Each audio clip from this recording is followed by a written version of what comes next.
Welcome to the Cynthia Nyamai show. I'm so glad that you could join us today.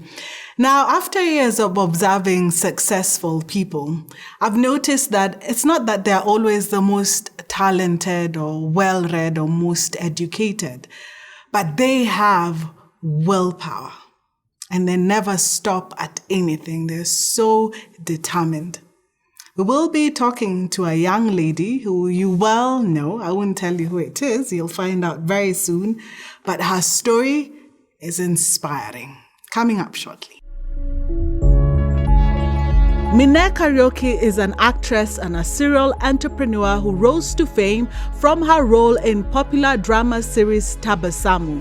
A decade later, and she continues to dominate our screens on shows like Ma Empress while successfully running a construction company. But how does Minnie manage to strike a balance between family, entrepreneurship, and the limelight? Stay tuned. Thank you so much, Minnie Kariuki, for joining us today. First, I'm always curious about your name, Minnie. What does it mean?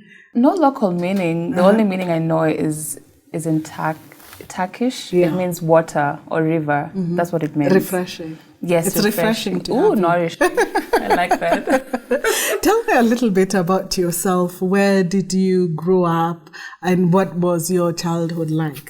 I'm a child of God's grace. Mm-hmm. And I'm a wife, a mother. Mm. I grew up in Islando, basically. The Kariobangi was born and bred there. Mm-hmm. And then my parents were just hustlers. Mm-hmm. My dad was a subcontractor. Then we moved to Buruburu. So I believe through my childhood and my teenagehood, my adulthood, we grew up in Islando. So basically that's it. Yes, that's it for me. And your childhood dreams, did you ever think that people would watch you on the screens and you'd be a celebrity, well-known? Never. Well, when I was in high school, I wanted to be a lawyer because I believed in fighting justice for people. Yes. When I was in Form 3, my cousin was raped. Mm-hmm. And I just believe how the court system handled that was so unfair. And I believed in fighting for humanity. So I really wanted to be a lawyer then. So when I finished my Form 4, I didn't do so well in my art. So I ended up doing communications. I believed in myself just after high school because I was very good in drama in high school and I knew I could act.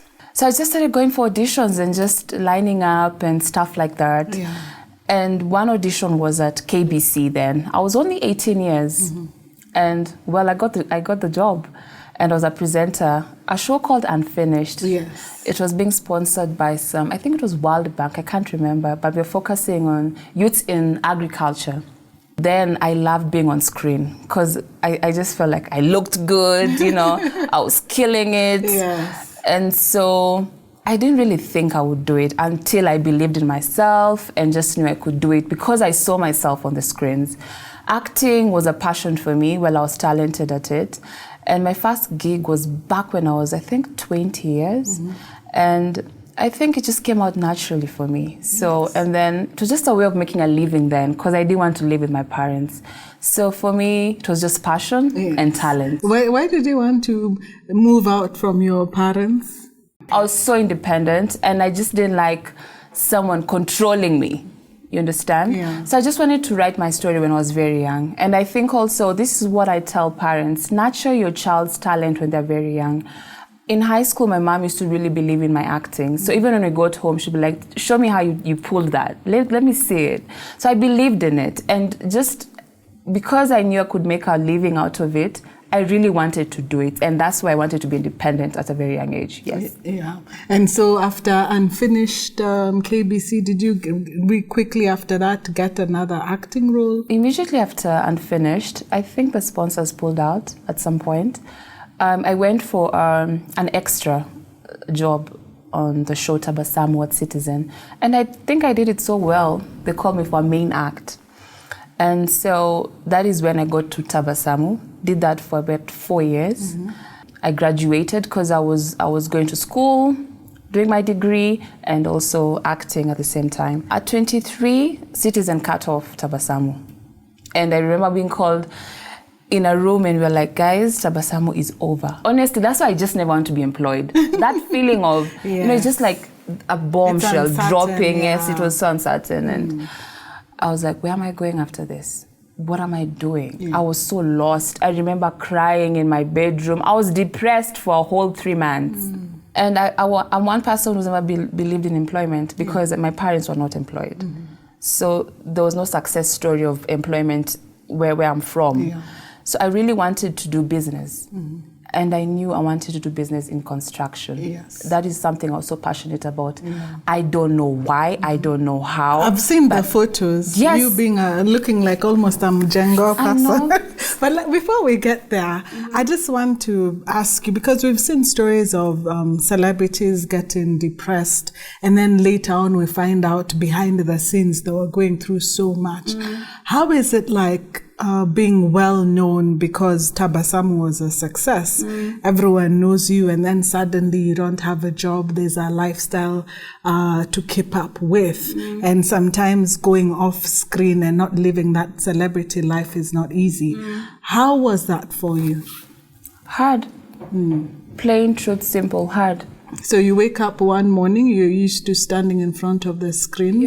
One morning, you're still in bed. You have still nowhere in bed. to go to. Nothing, no connections, no one who can pull you through. There was no influencing jobs then. Nothing. Like, it was like all darkness. This is what I say. Acting, being an artist, acting, being a musician, this is my opinion.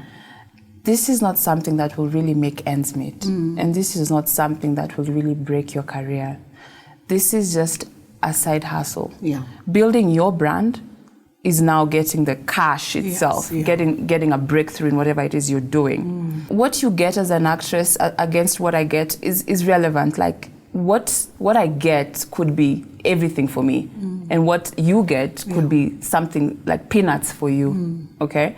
So it depends on what you want and where you want to place yourself and the dreams you have. And the dreams I had then, the zeros are not working. Massive. They're not much. So what you're getting couldn't get you to that place. No. I'll get to that. The Mjengo story, that one I have to talk about it. But over the years, now you've had so much experience in the acting industry. Have you seen improvement? Are people being paid much better? And even as the standards, are they improving? What I think is improving is the stories we're telling. I think we're telling real life stories. And because of that, then even people outside there, investors, would believe in your story, and then they come and invest in our stories. So I believe the stories we're telling are improving. Production is improving. Of course, guys are focusing on doing better. So yes, we are improving in the Kenyan industry. I think for me, Empress is one of the... I really enjoyed watching you because it was a group of girlfriends and I could relate to all of them. Especially Kate. I have a friend who's like Kate and couldn't tell what the husband is up to. But I could relate to each and every person. So I really loved that. Thank you. Thank you. I was acting as Crystal on My Impress. And Crystal is just... social media. She was a slay queen. You know, the modern day woman, who we call slay queens, want to... we're so desperate to be called independent.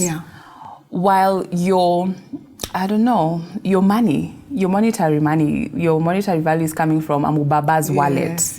So you're calling yourself boss lady, you're calling yourself independent, but we know where it's coming from. So Crystal was just trying to show people that, the negative impacts of social media on us women. We are trying to change our values and morals so that we can look a certain way. And I think it's just so wrong because you cannot cheat the hustle. You cannot cheat. You have to go through the process to get there. You cannot just scale up there through Amubaba's wallet. It will not work. You're nothing close to Crystal. Never. Just knowing your story and especially the construction story that we're going to talk about after the break. That's a story you do not want to miss. See you shortly. These women out here, they're not boss ladies. Let's just be honest. Show me your stories. you want to look fabulous, you want the glitz and the glam all the time, and it's coming from a baba's wallet. That will not last you long.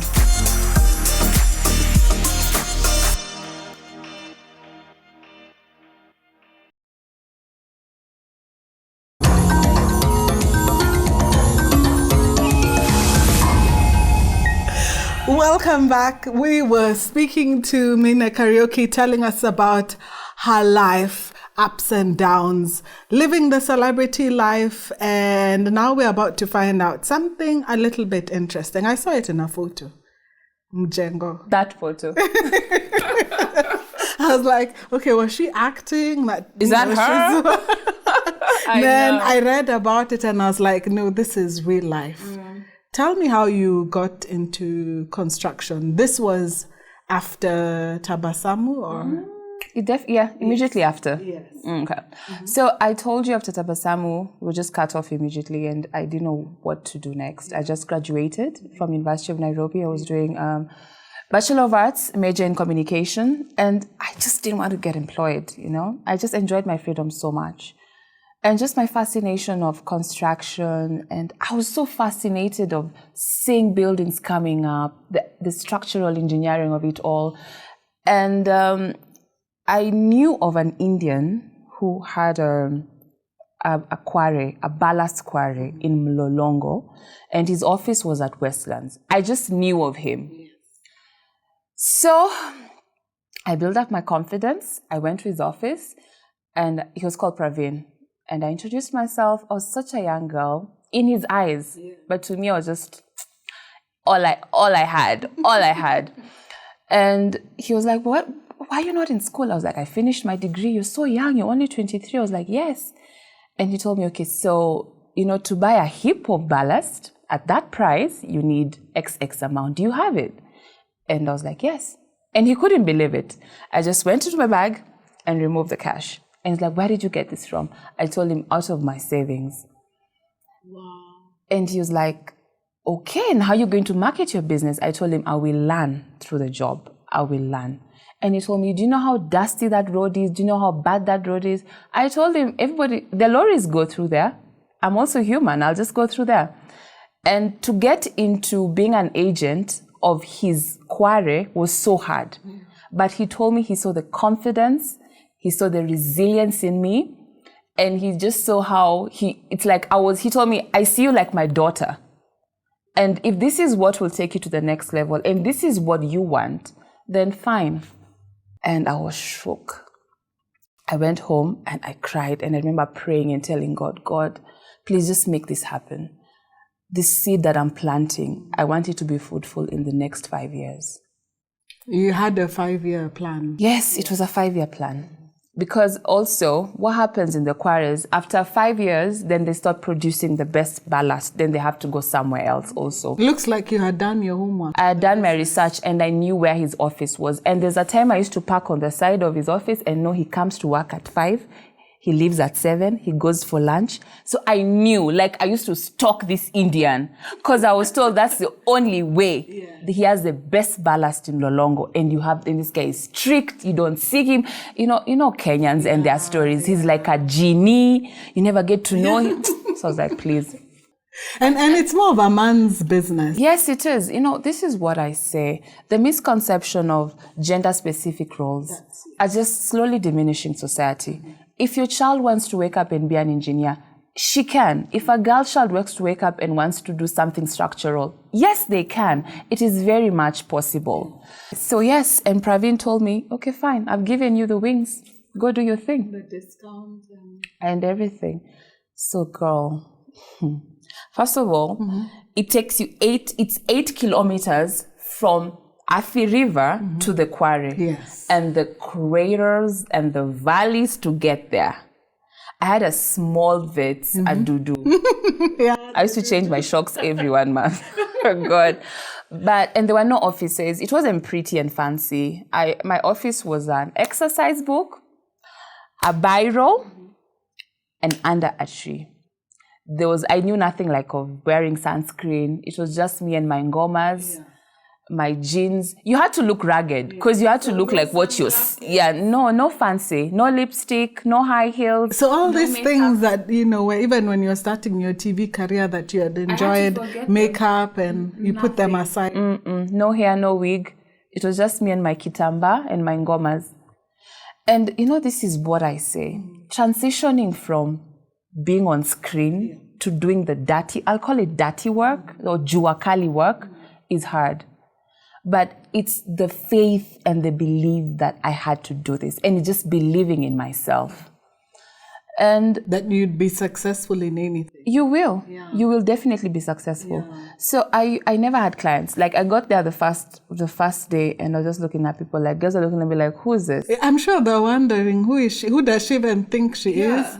She thinks this is a business. And then they go to the office and they ask, "Huyu msichana, kwenda amenunua ballast na toshana?" Then they are told the time is, they'll be like, "Oh, huyu msichana amenunua? Hey!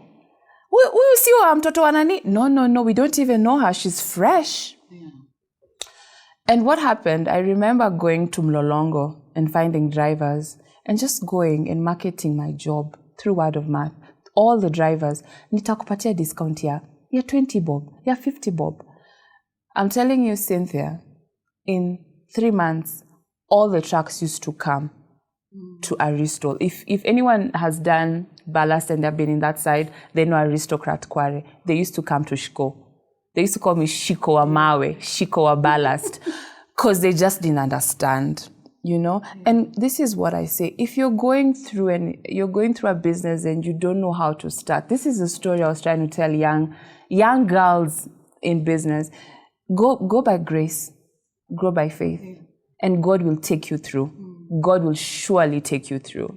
So I marketed my business, and after 3 months, I had trusted clients. Also, another thing is you have to have work ethic. Your work ethic has to be 100%. In construction, we have something we call koroga, and koroga should start very early, right? Because it needs to kauka also. And and you need a lot of ballast for that. So I used to wake up at 3 a.m., get there. I used to have like 10 lorries, waiting for me. And say, "Iyo ni yangu," because there were a lot of agents, but they would all wait for me. They wouldn't go and get someone else's ballast. It was mine they were waiting for. 3 a.m. you're driving, going to Mulolongo. Mm-hmm.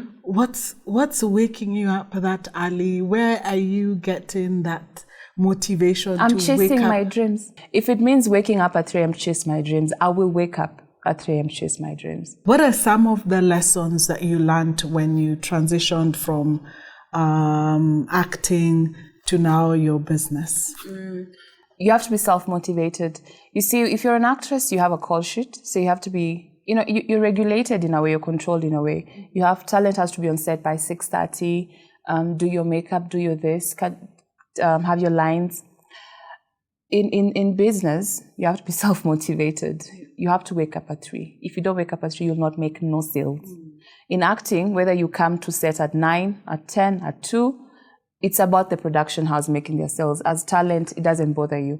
But if you're a business person, it takes you to wake up at 3 to make your sales. If you don't, then you don't make no sales. Yes. And where is your business now? I have an office at Corner House, 7th floor. That is where I'm located. But basically, I'm never in the office. Office is just to do my paperwork and documentation. I'm usually in different sites, I have a site in Athi River. I have a site in Kilimani, Lavington. So I'm usually on site always. Yes. How many years is your business? Because sustaining a business is also not easy. 8 good years. Wow. 8 years. And this is what I say. This is what I learned. Like if probably a bank and another bank is merging, they have to consult someone. There's so much consultation. Is the risk involved in this? If you're an entrepreneur, you don't involve anyone, don't consult anyone. If there's any risks, you just go ahead. Like you learn through the job. Then you have to have discipline with that. You have to have discipline with that. No, this is my profit. Am I plying it back? Am I sharing dividends at the end of the year? Such things like that. Yeah. We're seeing a trend, especially on social media, young girls having other sources of income by either hooking up with much older men, putting up photos of themselves trying to attract, and we see them going on holidays. You can tell they don't really have a job. It's another type of job altogether. Yes. Why didn't you take that route? You are famous, you're very beautiful, very attractive. Why take the harder route of waking up at 3 a.m? Cynthia, like I said, you can't cheat the process. Don't think that you will skip this stage of life so that you can get here. Trust me, you'll have to go through this. God will take you back here so that you can learn your lessons. For me, it was just, again, I wasn't raised like that. I wasn't raised being dependable. I've never been a parasite. I left my mom's house at 18 years. I believe in working hard for my own. And I believe in making mistakes along the way, because that's when you sharpen your skills. Like we earlier on talking. You know, through making your mistakes, you learn. You learn better. They sharpen your skills. You sharpen your focus. You know where to focus. So for me, I've never wanted to have it easy, ever. Let me work and let me earn it. Because once you earn what you've worked for, come on, man, it's sweet. It's very sweet. That's true, yeah. The fruits are much sweeter. Yeah, and as you're sharpening your skills, you're discovering things about yourself. True. And you go beyond boundaries that you didn't even know about yourself, of things you can do. Definitely. But you still didn't stop acting completely. No, I didn't. Tell me a little bit about that. Like we said, you need to have a bit of like multiple streams of income. Yeah. I do a bit of gigs, but I only book gigs at the end of every financial year, because through a financial year, of course I'm busy and engaged. So I have a show coming up. It's called Singlish. I don't know why I get to only play this role. I think I do it so well. Which is the opposite of I know of me, right? So still a slave queen. Still a slave queen. Same story. Yes. So the character is called Mariah. Mariah is a slave queen. She believes in social media. She has a mubaba, and that's the only way she makes ends meet. But let me tell you, Cynthia, it's important to tell this story. That's true. The realities of our society. It is the reality. These women out here, they're not boss ladies. Let's just be honest. Show me your stories. Like you said, you looked at my pictures and you're like, gosh, is this me, ne? You understand? Yeah, because I had to go through that, right? So you want to look fabulous. You want the glitz and the glam all the time, and it's coming from a baba's wallet. That will not last you long.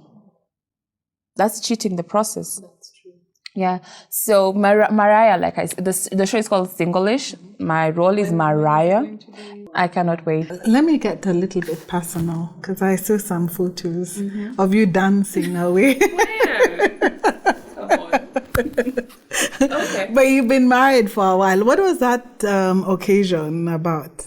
Okay, so I've been married for 7 years to my best friend, the love of my life, Charles. So we have to go through, this is what I say. You need to get blessings from your parents. And the only way to get these blessings, just do the normal traditional. You have to go through them. And we needed to do a dowry payment. So that was just that. Because we had done the introduction, now he needed to pay the dowry. So that was our ratio you saw. Thank you so much, Minnie, for joining us. I love your truth.